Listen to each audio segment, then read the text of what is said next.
Hello students, welcome to my YouTube channel geography guru. आज हम पढ़ने और समझने वाले हैं क्लास 10th एसएसटी सामाजिक विज्ञान की वर्कशीट नंबर 55 यानी कि कार्यपत्रक संख्या 55 को।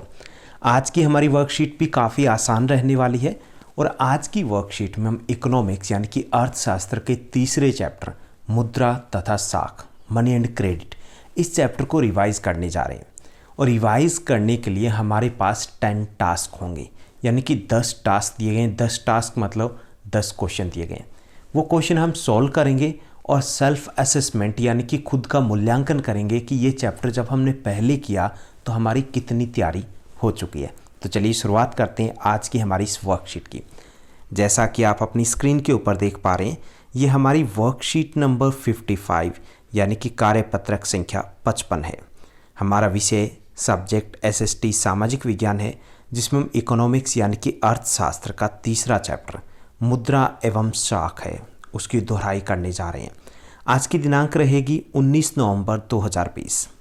मुद्रा एवं साख जो चैप्टर है, जिसमें आपने पढ़ा है मुद्रा के बारे में, मुद्रा के अलग अलग रूप कौन से होते हैं, साख यानी कि ऋण कैसे ले सकते हैं, कहाँ से ले सकते हैं, क्या क्या चाहिए, और ऋण के 2 स्रोत होते हैं, औपचारिक और अनौपचारिक स्रोत। ये सब कुछ आप इस चैप्टर में पढ़ चुके हैं। तो चलिए हम प्रश्नोत्तर के ऊपर आते हैं जो आज की वर्कशीट में दिए गए। तो हम पहले प्रश्न को हल करने की कोशिश करते हैं। हालांकि मैंने बाद में भी इनके उत्तर लिखे हैं, आप वहाँ से भी बाद में नोट कर पाओगे। यहाँ पे हम समझने की कोशिश करेंगे। पहला जो प्रश्न दिया गया है, मुद्रा के आधुनिक रूपों में कौन कौन से शामिल हैं। तो यहाँ पर हमें 4 ऑप्शन दिए गए: कागज़ के नोट, सोने के सिक्के, चांदी के सिक्के, तांबे के सिक्के। जो चांदी, सोने, तांबे के सिक्के ये मुद्रा के रूप थे, लेकिन प्राचीन समय में। अब हम क्या प्रयोग में लाते हैं? कागज़ के नोट। तो ये हमारा पहला जो दिया गया है उसका उत्तर रहेगा। दूसरा जो प्रश्न दिया गया है, बांग्लादेश में ग्रामीण बैंक की स्थापना का श्रेय किसे जाता है? अभिजीत बनर्जी हमारा ऑप्शन है। दूसरा ऑप्शन दिया गया डॉक्टर मनमोहन सिंह। तीसरा ऑप्शन दिया गया डॉक्टर अमर्त्य सेन। और चौथा ऑप्शन दिया गया मोहम्मद यूनिस। और जो करेक्ट आंसर रहेगा वो रहेगा 4th मोहम्मद यूनुस। तीसरा जो प्रश्न दिया गया, जमा का बड़ा हिस्सा बैंक किस पर इस्तेमाल करते हैं?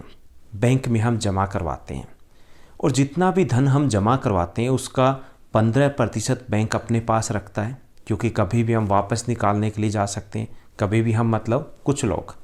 बाकी 85% है वो इस्तेमाल करता है। 4th हमारा आंसर रहेगा ऋण देने के लिए, लोन दे देते हैं वो। चौथा जो प्रश्न दिया गया, रेखांकित शब्दों को सही करके वाक्य को दोबारा लिखिए। तो पहले हम वाक्य को पढ़ते हैं कि जमींदार द्वारा दिया गया ऋण साख के औपचारिक स्रोत का उदाहरण है। तो यहाँ पे रेखांकित किया गया औपचारिक स्रोत। तो ये औपचारिक स्रोत का उदाहरण नहीं होता। ऋण यानी कि हम लोन 2 जगह से ले सकते हैं, एक तो औपचारिक और एक होता है अनौपचारिक।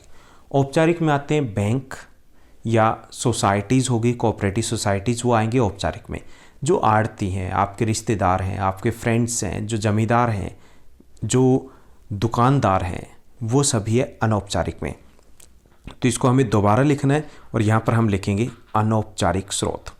उसके बाद 5वां जो प्रश्न दिया गया है, रिक्त स्थान की पूर्ति कीजिए। यहाँ पर हमें रिक्त स्थान दिया गया है देश भारत में ऋण के औपचारिक क्षेत्र की गतिविधियों की निगरानी करता है। तो भारत में औपचारिक क्षेत्र यानी कि बैंक है। अब बैंक के ऊपर इनकी निगरानी कौन करता है? तो इनकी निगरानी करता है RBI, reserve bank of India. तो यहाँ पर हमें लिखना है रिजर्व बैंक ऑफ इंडिया यानी कि आरबीआई। उसके बाद चौथा जो प्रश्न दिया गया है, थोड़ा सा लेंथी प्रश्न है जिसको हमें समझना है। यहाँ पे इस प्रश्न में दिया गया कि 2 कथन दिए गए हैं। ओके, क्या दिए गए? 2 कथन दिए गए। इस पूरे को आप देखिए तो हमें 2 कथन मिलेंगे। एक तो संकल्पना है जिसको सह से भी दिखाया गया, और दूसरा है कारण। ठीक है, इन दोनों को पढ़ना है। पहले हम पढ़ लेते हैं। Reserve bank of India Bharat सरकार की तरफ से मुद्रा जारी करता है। सही या गलत? पहला, यह हमारा संकल्पना है। सही है, रिजर्व बैंक ऑफ इंडिया ही भारत सरकार की तरफ से मुद्रा जारी करता है भारत में, तो ये सही दिया गया। उसके बाद जो कारण दिया गया है, कारण दिया गया है कि भारत की मौद्रिक नीति के संबंध में रिजर्व बैंक भारत सरकार को अपनी राय प्रदान करता है। तो ये दूसरा यहाँ पर दिया गया कारण। तो अब हमें क्या बताना है? 4 ऑप्शन दिए गए हैं कि संकल्पना यानी कि स है और कारण उसका दिया गया क। पहला जो ऑप्शन दिया गया संकल्पना स और कारण दोनों सही हैं। अब दोनों सही हैं, पहला सही है और दूसरा भी सही है। एवं कारण संकल्पना की सही व्याख्या है। तो यहाँ पर मुझे कुछ गड़बड़ लग रहा है, क्योंकि यहाँ पर ये दोनों सही तो हैं लेकिन दोनों वाक्य अलग अलग हैं, यानी कि इनका आपस में कोई संबंध नहीं है, आपस में कोई लेना देना नहीं है। दूसरा दिया गया संकल्पना स व कारण क दोनों सही है, परंतु कारण संकल्पना की सही व्याख्या नहीं है। तो हमारा उत्तर रहेगा बी, क्योंकि दोनों सही तो हैं लेकिन जो बी कारण दिया गया है वो इसकी व्याख्या नहीं है, बल्कि ये हमें अलग से कोई सूचना या इन्फॉर्मेशन दे रहा है। उसके बाद सेवंथ जो हमारा क्वेश्चन दिया गया है, रिक्त स्थान की पूर्ति कीजिए। तो हमें वाक्य दिया गया चेक मुद्रा के देश रूप का, खालिस्तान रूप का उदाहरण है। तो यहाँ पर आएगा आधुनिक मुद्रा के आधुनिक रूप का उदाहरण है, क्योंकि पहले तो नहीं होते थे चेक, अभी होते हैं। तो ये क्या है, आधुनिक रूप का एक एग्जाम्पल दिया गया है। उसके बाद दूसरा जो नेक्स्ट 8th दिया गया है, यहाँ पर दिया गया है हमें एक चेक, दिखाई दे रहा है आपको, यहाँ पे ये चेक दिया गया है। अब इसमें हमें बताना कि चेक नंबर कौन सा होता है। तो यहाँ पर ये जो जगह होती है सबसे पहले नीचे की तरफ 6 अंकों की, वो होता है चेक नंबर। तो यहाँ पे ये जो डी है 000335, यानी कि 3 शून्य, उसके बाद 335, ये चेक संख्या है। उसके बाद 9th और 10th लेंथी क्वेश्चन है, हम इनको सॉल्व करेंगे। जहाँ पे मैंने सॉल्व किया वहाँ से हम इसको समझने की कोशिश करेंगे। तो यहाँ पर मैंने आपके सॉल्यूशन भी दे दिए गए, तो आप यहाँ से भी इनको नोट कर सकते हो।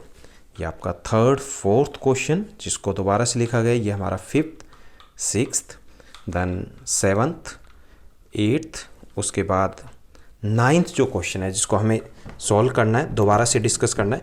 जो 9th क्वेश्चन दिया गया इसमें दिया गया है कि मान लीजिए आप प्राचीन समय में हैं, चलो मान लेते हैं कि हम प्राचीन समय में, और जब वस्तुओं को, उस प्राचीन समय में क्या था कि वस्तुओं को खरीदते और बेचते वक्त पैसे का लेन देन नहीं किया जाता था। ये हम इस चैप्टर में पढ़ चुके हैं कि उस वक्त क्या होती थी, वस्तुओं की अदला बदली होती थी, क्योंकि पैसा नहीं होता था। उस समय वस्तुओं को खरीदते समय आपको किन किन समस्याओं का सामना करना पड़ेगा, क्योंकि हमने माना है हम उस समय में हैं, तो कौन सी समस्याओं का सामना करना पड़ेगा। तो पहला रहेगा वस्तु का मूल्य तय करने में परेशानी आएगी। अब तो तय कर देती है ना, 1700, 1800, 2500, 10,000, 12,000, उस वक्त तो मुद्रा ही नहीं होती थी, कैसे तय करते होंगे। तो एक तो ये समस्या आएगी। दूसरा, मांग के दोहरे संयोग की आवश्यकता पड़ती थी।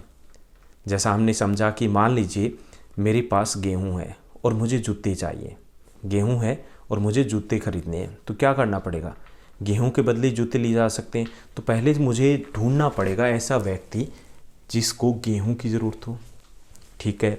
फिर हमें ये भी ढूंढना पड़ेगा कि उसे गेहूं के बदले वो जूते देने के लिए तैयार हो, जूते हों और देने के लिए तैयार हो, तो उसे बोलते थे मांग का दोहरा संयोग, तो उसकी आवश्यकता पड़ेगी।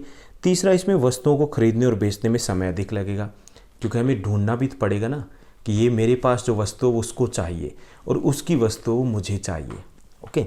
तो ये 3 परेशानी आएगी।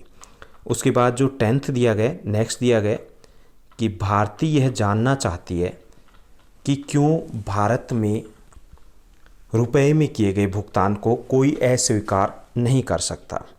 तो भारत में भुगतान किस में होता है, रुपए में होता है, और उसको कोई मना भी नहीं कर सकता, क्योंकि भारत में रुपए के मूल्य की गारंटी भारत सरकार देती है। आपने देखा होगा 10 रुपीज़ के नोट के ऊपर दे सकते हो कि मैं धारक को 10 रुपये देने का वचन अदा करता हूँ, और उसके ऊपर गवर्नर के साइन होते हैं। तो इसकी गारंटी सरकार देती है कि 10 रुपये की वैल्यू की चीज़ अगर कोई नहीं देगा तो हम देंगे आपको। और भारत का हर नागरिक कानूनी तौर पर बाध्य भी है कि वह रुपये में भुगतान स्वीकार करे। अगर ऐसा नहीं करता तो सज़ा का भी प्रावधान दिया गया है, यानी कि अगर कोई मना कर दे कि ये नोट नहीं चलेगा, मतलब सही है मैं नहीं लेता, तो उसको सज़ा भी हो सकती है। तो ये थी हमारी आज की आसान सी वर्कशीट, जिसमें हमने तीसरा जो चैप्टर हमारा अर्थशास्त्र का, इकोनॉमिक्स का, जिसको रिवाइज़ किया, समझने की कोशिश की। उम्मीद करता हूँ आपकी स्टडी पढ़ाई बेहतर चल रही होगी। ऐसे ही पढ़ते रहिए, आगे बढ़ते रहिए, हमारे साथ बने रहिए। इस चैनल को लाइक शेयर सब्सक्राइब ज़रूर कीजिएगा। Thank you, bye bye, have a nice day.